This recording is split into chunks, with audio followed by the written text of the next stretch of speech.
দুই শালিক ধারাবাহিকের অগ্রিম এপিসোডে আপনারা দেখতে পাচ্ছেন সাপের ভয়ে ঝিলিক আর তার স্বামী মশারির ভিতর ঘুমিয়ে পড়ল। পরের দিন সকালে আখি আর দেবা বলল এখন তো চলে যাবার পালা, দাদুর সঙ্গে দেখা করে নেই। দাদুর সঙ্গে সবাই দেখা করলো। তখন দাদু আখিকে বলল, মা বারবার শুধু আসিস, তোর স্মৃতিটা খালি দেখি, কোন দিন যে তোর স্মৃতিতে একটু সিঁদুর দেখবো। তখন চারানা দাদুকে বলল, দাদু তুমি অনেক ভালো থাকো।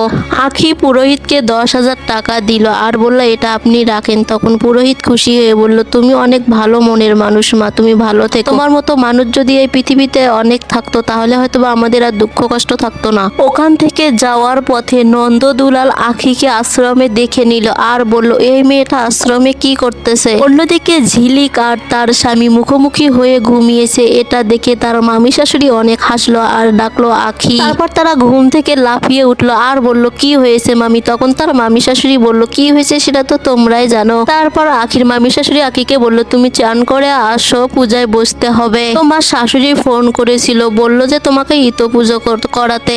তারপর ঝিলিক তার মামি শাশুড়ির সঙ্গে পূজায় বসলো আর পূজার পাঁচালি পড়লো।